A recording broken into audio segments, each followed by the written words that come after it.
আমি এই মুহূর্তে রয়েছি ভূতের মসজিদে। নামটি শুনলে অবশ্যই সকলের শরীরে একটু অন্যরকম ভাব চলে আসে। যেমন আমার পিছনে যে মসজিদটি দেখতেছেন, এটাকে বলা হয় স্থানীয় ভাষায় ভূতের মসজিদ। কিন্তু কেন এই ভূতের মসজিদ বলা হয়, এই তথ্য দিব আজকে আপনাদেরকে। আসসালামু আলাইকুম, আমি রাকিব, দেখছেন চলতি ভোলা 2.0।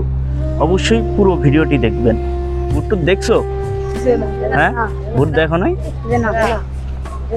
কখনো দেখো না? রাত্রে বের হলে ভূত দেখো?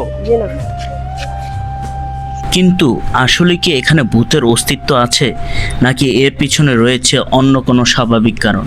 এই রহস্যের সত্যতা জানতে আজ আমরা চলে এসেছি মসজিদের সামনে, আর কথা বলবো এখানকার স্থানীয় মানুষের সঙ্গে, যিনি এই মসজিদের সম্পর্কে অনেক দিন ধরে ঘটনা জানে।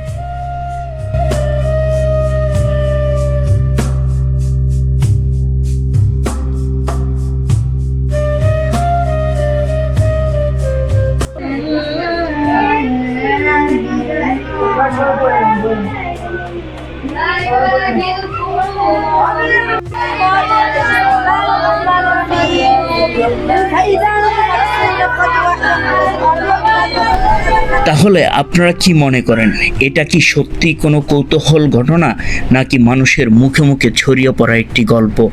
এইটাকে অনেকে ভূতের মসজিদ বলে। এখন কি কারণে এটাকে ভূতের মসজিদ বলে?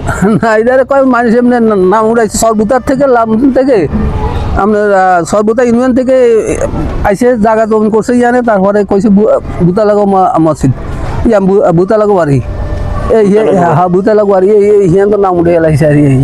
আচ্ছা, তাহলে এই মসজিদটা যারা করছে তারা হলো লালমন থেকে, লালমন যে একটা ইউনিয়ন সর্বতা চরভুতা থেকে আসার পরে এই জায়গায় এই মসজিদটা করা হয়েছে। কিন্তু অনেকেই বলতেছে এটা ভূতের মসজিদ। হ্যাঁ, ভূতে কোনো সময় ভূতে তো আর কখনো মসজিদ করে না। বা অনেকেই বলতেছে যে এই জায়গায় একটা সময় ভূত ছিল। না না না, হুদা কথা সে সময় তো সর আমল, তো এই জায়গা জমি করছে সর আমলে। তখন কি এই রাস্তা ছিল? না, রাস্তা সঙ্গে এই অল্প ছিল আর কি। হ্যাঁ, অল্প ছিল সঙ্গে সঙ্গে বাড়ি তো না, গাড়িটা ছিল না। কত সালে, কত বছর? আরে অনেক অনেক আগে, ধরুন 100 বছর হয়ে গেছে। 100 বছর? 100 বছর। তাহলে এই মসজিদটা নির্মাণ করা হয়েছে কত সালে? এই মসজিদ 85 না না 80-তে হয়েছে। 1980? হ্যাঁ, 1980। তার আগে তো এগুলি সব চর ছিল। হ্যাঁ চর ছিল, বাড়িঘর কম ছিল আর কি। এখন তো বাড়িঘর ইয়ে গেছে। ম্যাক্সিমাম মানুষ বলতেছে যে ভূতের মসজিদ, ভূতের মসজিদ। তো এই ভূতের মসজিদ কি কারণে ভূতের মসজিদ, তার জন্য আমি জানার জন্য এই জায়গায় চলে আসছি। যে না ভাইগো বাড়ি আছিল চরবুতা, ওই যে চরবুতাতে যে চরমলা আইছে আর একটা বাসা হইছে না। হ্যাঁ, ওই বাসাটা কারো ওই চরবুতা লাগে। চরবুতা একটা ইউনিয়ন, খালি একটা গ্রামও না, একটা ইউনিয়নের নাম চরবুতা। এই চরবুতা থেকে নতুন আইছে, আওয়ার পরে একটা বাসা করছে, বাড়ি করছে। এই বাড়িটা কারো ওই চরবুতা লাগে, আর কিছু নাই। মানে এখন মানুষ আজগুবি ভাবে বানায় নিতে আছে। এই জায়গায় ভূত ছিল, ভূতের মসজিদ। তো এইটা তো আগে টিনের ছিল মসজিদ। টিনের ছিল, তো পরবর্তীতে এটা বিল্ডিং করা হয়েছে। না, আমরা যেমন সারা বাংলাদেশে বা বিভিন্ন জায়গায় আমরা জানি যে জিনে মসজিদ করে বা অলৌকিক ভাবে।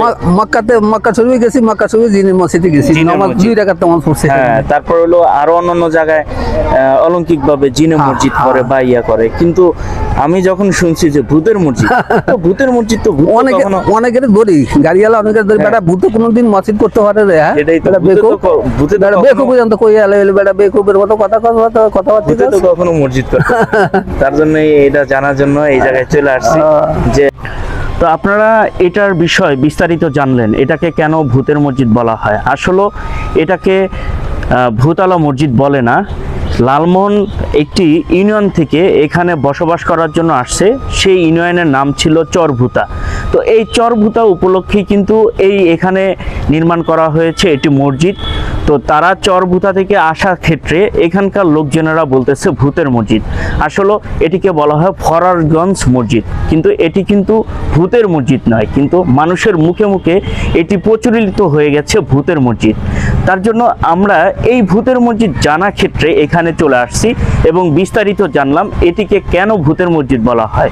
আজও এটি ভূতের মসজিদ নয়, এটিকে হয়তোবা চরভুতান থেকে এখানে আসার ক্ষেত্রে এটাকে ভূতের মসজিদ বলা হয়।